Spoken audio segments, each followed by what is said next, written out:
പകൽ മുഴുവൻ മരക്കൊമ്പിലിരുന്ന് ഞാനൊരു ഇലയാണേ, എന്നെ ആരും നോക്കല്ലേ എന്ന് കള്ളം പറയുന്ന ഒന്നൊന്നര ഫ്രോഡ് പാമ്പ്. നമ്മളിൽ പലരും ഇൻസ്റ്റയിലും മറ്റ് റീലുകളിലും കൺഫ്യൂഷൻ ഉണ്ടാക്കുന്ന ഓപ്റ്റിക്കൽ ഇല്യൂഷനുകൾ കണ്ടിട്ടുണ്ടാകും. എന്നാൽ പ്രകൃതിയിലെ ഏറ്റവും വലിയ ലൈവ് ഓപ്റ്റിക്കൽ ഇല്യൂഷൻ എന്താണെന്ന് ചോദിച്ചാൽ അതിന് ഒരൊറ്റ ഉത്തരമേയുള്ളൂ: നമ്മുടെ പച്ചിലപ്പാമ്പ്. മരക്കൊമ്പിലെ പച്ചപ്പിലേക്ക് സൂക്ഷിച്ചു നോക്കിയാൽ ഒരു പച്ചവള്ളി ചുറ്റിപ്പിണഞ്ഞ് കിടക്കുന്നത് പോലെ തോന്നും. പക്ഷേ കണ്ണിമയ്ക്കുന്ന നേരത്തിനുള്ളിൽ ആ വള്ളിക്ക് ജീവൻ വെച്ച് മുന്നിലുള്ള ഓന്തിനെ ടപ്പേ എന്ന് പിടിച്ച് വിഴുങ്ങുമ്പോഴാണ് നമ്മൾ ഞെട്ടുക. ദൈവമേ, അത് വള്ളിയല്ല, പാമ്പായിരുന്നില്ലേ? അതെ, സോഷ്യൽ മീഡിയയിലെ റീലുകാർക്ക് വരെ ട്യൂഷൻ കൊടുക്കാൻ പറ്റുന്ന രീതിയിൽ തകർപ്പൻ ക്യാമഫ്ലാഷ് അഥവാ പ്രച്ഛന്ന വേഷക്കാരനായി ജീവിക്കുന്ന നമ്മുടെ സ്വന്തം പച്ചിലപ്പാമ്പ് അഥവാ കൊടിപ്പാമ്പ്. ശാസ്ത്രലോകത്ത് ഇവന്റെ പേര് ഇത്തിരി ഗമയുള്ളതാണ്: അഹേത്തുല്ല. പണ്ടൊക്കെ ഇന്ത്യയിലുള്ള എല്ലാ പച്ചപ്പന്മാരെയും അഹേത്തുല്ല നാസൂത്ത എന്ന ഒരൊറ്റ ഫാമിലി ഗ്രൂപ്പിലാണ് ശാസ്ത്രജ്ഞർ ഇട്ടിരുന്നത്. എന്നാൽ അടുത്തിടെ നടന്ന DNA ടെസ്റ്റുകൾ തെളിയിച്ചത് പശ്ചിമഘട്ടത്തിലെ ഓരോ കാട്ടിലും വ്യത്യസ്ത സ്വഭാവമുള്ള പലതരം അഹേത്തുല്ല ഫ്രീക്കന്മാർ ഒളിച്ച് കഴിയുന്നുണ്ടെന്നാണ്. ഇവന്റെ ലുക്ക് ഒന്ന് വിശകലനം ചെയ്താൽ 1.5-2 മീറ്റർ നീളമുണ്ടെങ്കിലും വെറും 150 ഗ്രാം തൂക്കമേ ഉള്ളൂ.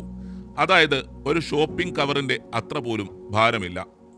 ശരീരം മൊത്തം ഇളം പച്ച, വയറ്റിൽ ഒരു മഞ്ഞ ഷേഡ്, പിന്നെ ഒരു അമ്പിന്റെ മുന പോലത്തെ നീളൻ തലയും. ഇത്രയും പോരെങ്കിൽ പ്രകൃതി ഇവന് കൊടുത്ത ഒരു വിചിത്രമായ കണ്ണുണ്ട്. ലോകത്തിലെ 99% പാമ്പുകൾക്കും ഉരുണ്ടതോ നീളത്തിലുള്ളതോ ആയ കൃഷ്ണമണി ഉള്ളപ്പോൾ ഇവന് മാത്രം ഒരു പ്രത്യേക തരം തിരച്ചീന കൃഷ്ണമണിയാണുള്ളത്. ഒരു തരം ഹോളിവുഡ് സ്റ്റൈൽ ബൈനോക്കുലർ വിഷൻ.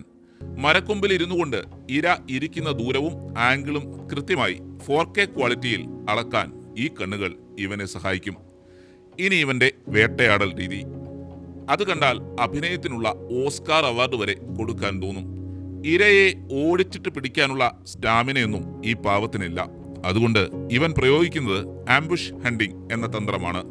അതായത് മരക്കൊമ്പിൽ ഒരൊറ്റ കിടപ്പാണ്. ഇനി വല്ല കാറ്റും വീശിയാൽ ദാ ഞാനും കാറ്റിലാടുന്ന കൊമ്പാണേ എന്ന് വരുത്തി തീർക്കാൻ കാറ്റിന്റെ അതേ സ്പീഡിൽ ഇവനും ശരീരം മെല്ലെ ആട്ടാൻ തുടങ്ങും.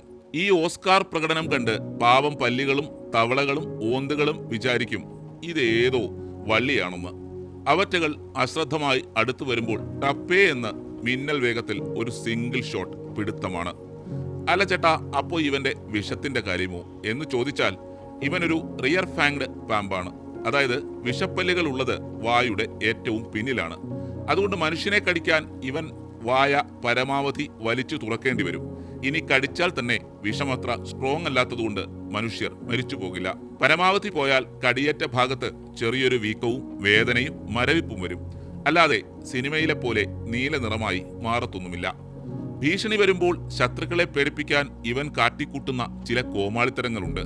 ശരീരം പെട്ടെന്ന് വീർപ്പിക്കും. അപ്പോൾ സാധാരണ കാണാത്ത ഉള്ളിലെ കറുപ്പും വെള്ളയും കലർന്ന ഡിസൈൻ പാളികൾ പുറത്തുവരും. മറ്റുള്ള പാമ്പുകളെപ്പോലെ മുട്ടയിട്ട് അതിന് കാവലിരുന്ന് സമയം കളയുന്ന പരിപാടിയൊന്നും പച്ചിലപ്പാമ്പിന്റെ ഡിക്ഷണറിയിലില്ല. ഇവറ്റകൾ ഓവോ വിവിപാരസ് ആണ്. അതായത് മുട്ടയൊക്കെ സ്വന്തം വയറ്റിൽ തന്നെ വെച്ച് വിരിയിച്ച് ഒടുവിൽ പ്രസവിക്കുന്നത് 5 മുതൽ 20 വരെ മിടുക്കൻ കുഞ്ഞുങ്ങളെയാണ്. ജനിച്ച വഴിക്ക് തന്നെ കുഞ്ഞുങ്ങൾ മരത്തിൽ കയറാൻ പഠിച്ചോളും. സത്യത്തിൽ നമ്മുടെ തൊടിയിലെ പല്ലികളുടെയും തവലകളുടെയും എണ്ണം അമിതമാകാതെ നോക്കുന്ന പ്രകൃതിയുടെ സ്വന്തം പോപ്പുലേഷൻ കൺട്രോൾ ഓഫീസറാണ് കക്ഷി. അതുകൊണ്ട് അടുത്ത തവണ മരക്കൊമ്പിൽ ഇങ്ങനെ ആടിപ്പാടി കിടക്കുന്ന പച്ചിലപ്പാമ്പിനെ കണ്ടാൽ വടിയെടുക്കാൻ ഓടരുത് പ്ലീസ്.